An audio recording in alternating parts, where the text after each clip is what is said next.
Memorial Day, a special day to remember. The authors of All Chaos Press have written tales that create a memorial for those we hold in our hearts.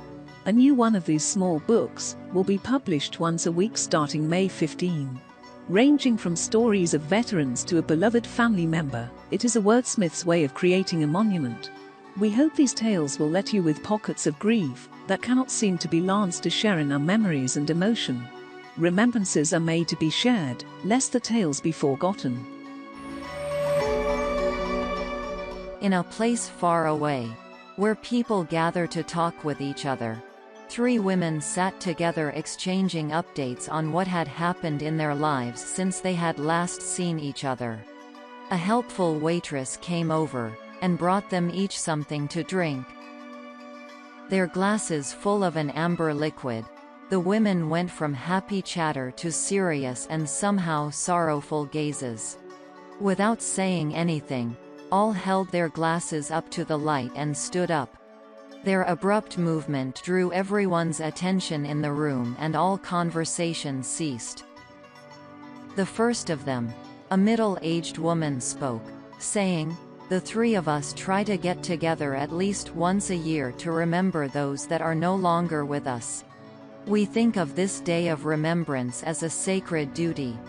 One that keeps us grounded in the past, our present, and positioned for the future." The second, a young woman barely mature, spoke next.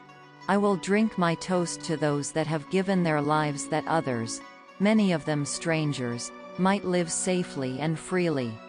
They have fought in the desert and in jungles, struggled over mountains, and plunged to the depths of the sea. They have run into burning buildings to rescue those that could not rescue themselves. I will drink to our warriors, our soldiers, the people that treat our wounds and keep the peace. Too many times forgotten, but not by me." The oldest spoke next, her voice filled with the sorrow of ages. In a low tone, carrying voice, she said, "I raise my glass to those that came before us. They were the ones that were trailblazers, explorers. They fought, bled, and died to build the world we live in now. Many of them did not think of the generations to come. Instead, they struggled to form the framework of our society and establish the very values that we teach our children. Many of them are forgotten in the mist of time. But this day I salute them and say out loud their names so that the world they helped build can be once more blessed with their fleeting presence." The first woman spoke again, her eyes two pools of sorrowful acceptance. Embracing the sorrow and love together, the woman spoke through tears, saying, "I raise my glass to those that touched our lives in fleeting ways, leaving us with regrets that their familiar voice, tender touch, and comforting companionship has been riven from us to leave us aching and bereft. I salute the missing mothers and fathers, the loving and well-loved pets, and the children ripped too quickly from the world, leaving their stories untold. These are those whose memories we hold closest but sometimes avoid acknowledging.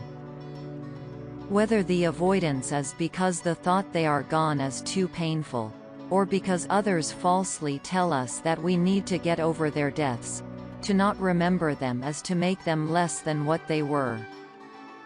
The eldest woman took up the narrative, stating, "Raise a glass with us now in memory of those you want the world to remember.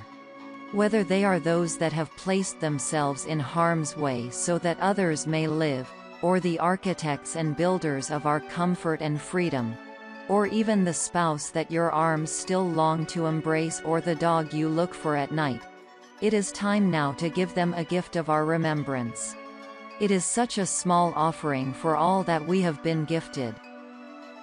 The three women stood closer together, raising their cups to touch, high in the air, before saying in one voice, "We salute you in thanks for what you have given us and what you have made possible. We are here to keep your lives and actions alive and to pass on the fragile and priceless gift of memory. In memoriam, semper fidelis, semper ingratiarum actione. Always remember, never forget.